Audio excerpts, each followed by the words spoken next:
कितना daily heavy routine में भी jewelry वगैरह काफी उन्होंने पहना ज्यादा होता है। हैवी ज्वेलरी जो है वो उन्होंने कैरी की होती थी। यहाँ पे भी भारत को सोने की चिड़िया कहा जाता था और आज भी कहा जाता है जी। और दुनिया का 11% गोल्ड तो सिर्फ भारतीय विमेन्स के पास है। आप अंदाजा लगाते जो कि मेरे ख्याल से 18,000 टन के करीब ये जो है गोल्ड। बयान नहीं कर सकता, मतलब इतना ये सोना था कि यार क्या बात है। यानी अच्छा, इसका मतलब है कि भारत बहुत अमीर है।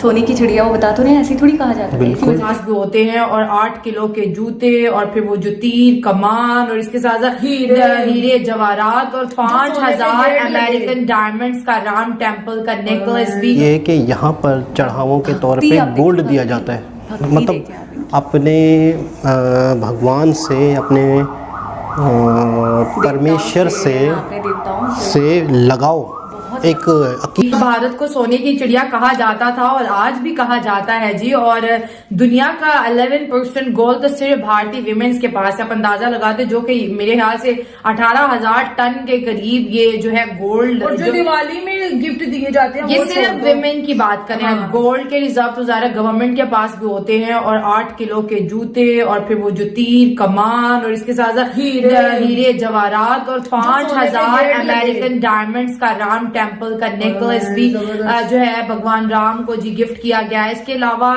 वो कुछ जो शायद हम अपनी किताबों में पढ़ा करते थे कि भारत के मंदिर ऐसे हुआ करते थे, आज भारत वो बता रहा है कि वो हुआ करते नहीं, वो एक्चुअली हैं। और जैसे पाक मीडिया यूट्यूबर्स भी हमने देखे बात कर रहे थे मस्जिद की। यस, ये बड़ा एक शेमफुल एक्ट होता है जी कि एक ऐसी स्पिरिचुअल जगह जहां पर लोग अपने खुदा से कनेक्ट होने आते हैं और आप उनकी कीमती सामान वहां से चोरी करते हैं। मेरे बाबा के साथ भी ऐसा हो चुका है। एक दफा नहीं, ईद की नमाज में ये बहुत या जुम्मे के दिन एक दफा नहीं कई बार हो चुका है कि जूता जो है चोरी हो जाता है। और इसलिए लोग बोलते हैं कि जब आप जुम्मे वाले दिन या ईद वाले दिन नमाज पढ़ने जाओ तो घर के सब से मतलब कि ठटारा जूती पहन के जाओ, जो चोरी भी हो जो दुख ना हो। और अगर मैं अपने बाबा की बात करूं तो वो हमेशा बहुत अच्छे जूते पहनते। कहाँ से अपनी नजर रखते हैं। अगर हम बात करें राम मंदिर की तो पाकिस्तान के लिए एक बहुत बहुत ज्यादा दुख वाला ये इमोशन कह लें या जो भी इसको समझ लें कि पाकिस्तान की इसके साथ बहुत ज्यादा फीलिंग्स जुड़ी हुई थी। तो आप इसको किस चीज की किस नजर से देखते हैं राम मंदिर की इनॉग्रेशन को? नहीं, मेरा पहला सवाल तो ये है, पाकिस्तान की क्यों जुड़ी हुई थी फीलिंग्स? क्योंकि बाबरी मस्जिद का इंसिडेंट था इसके साथ। नहीं तो बाबरी मस्जिद का पाकिस्तान से क्या ताल्लुक है? हमारी मस्जिद थी और लोग आज भी उस चीज को बड़ा ज्यादा इंडिया की मस्जिद थी, इंडिया की मस्जिद हाँ, लेकिन इबादत गाह तो मुसलमानों की थी ना। इंडिया में मुसलमान नहीं है? हैं, बिल्कुल हैं। तो पाकिस्तान को क्या मिर्ची चली थी? और पाकिस्तानी कहते हैं कि भाई इंडिया ने हमारी मस्जिद पर कब्जा किया और तोड़ के तो अपना मंदिर बना दिया। तो इस चीज को मैं नजर रखते हुए आपसे सवाल किया है।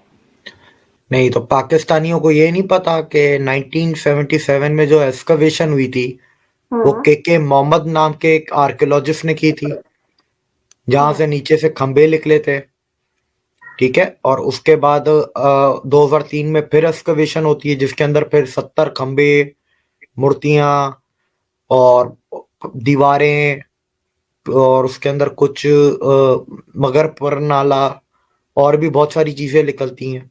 लेकिन उसके बाद पाकिस्तानी ये भी कहते हैं कि भाई अगर हम पाकिस्तान के अंदर भी अगर कोई मंदिर डिमोलिश करें तो उसके नीचे से भी कुछ ना कुछ निकल सकता है। इतनी पुरानी सदी जो बनी हुई उससे बनी हुई।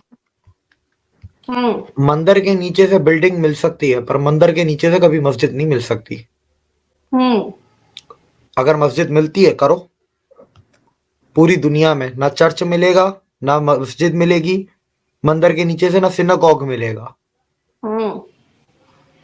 अगर कर सकते हो तो कर लो, ढूंढ लो नीचे से। बिल्डिंग निकल सकती है, घर मिल सकता है, लेकिन किसी और की रिलीजियस प्लेस कभी भी मंदिर के नीचे से नहीं मिलेगी। आज तक तो नहीं मिली पूरी दुनिया में। मस्जिदों के नीचे से तो मिली है। और इंडिया में ऐसी करीब 3,000 मस्जिद हैं जिनके नीचे से मिला है और वो भी साइंटिफिक प्रूफ पे सुप्रीम कोर्ट में जाता है केस। सुप्रीम कोर्ट में सिर्फ एक्सकवेशन थोड़ी ना रखी गई है, एक्सकवेशन के साथ साथ मुगल टाइम के रिकॉर्ड्स रखे गए। 18th सेंचुरी में जो ब्रिटिश फ्रेंच ट्रेवलर्स थे जो आपके इंडिया ट्रेवल करने आते थे, यहाँ पर लिखते थे, उनकी किताबों को रखा गया है। फिर 1857 वगैरह उसके बाद ये पूरा टाइम ये सारा ब्रिटिश एरा था, तो ब्रिटिश एरा के सारे डॉक्यूमेंटेशन रखे गए अंग्रेजों के। सबसे बड़ी बात, कौन सा है वो, इब्ने बतूता जो ट्रेवलर था मोरक्को का, उसने जब इंडिया ट्रेवल किया था तो उसने जो किताब लिखी थी, उस किताब में उसने मेंशन किया है कि अयोध्या में राम मंदिर था और ये राम जन्मभूमि है। इब्ने बतूता कब आया था? 11-12 सेंचुरी, मतलब आज से करीब 800-900 साल पहले। ठीक है, उसके बाद फिर प्लेनेटरी जो जन्म कुंडली थी श्री राम की, वो नासा के प्लेनेटरी सॉफ्टवेयर में डाली गई, डेट्स निकल के आ गई। उसके बाद एक बुक थी, मैं नाम भूल रहा हूँ, उस बुक के अंदर पूरी जियोग्राफिकल लोकेशंस, जो पूरे कोऑर्डिनेट्स और जो पूरी एक एग्जैक्ट लोकेशन थी वो दी हुई थी जन्मभूमि की, वो भी अयोध्या के उसी जगह पे थी।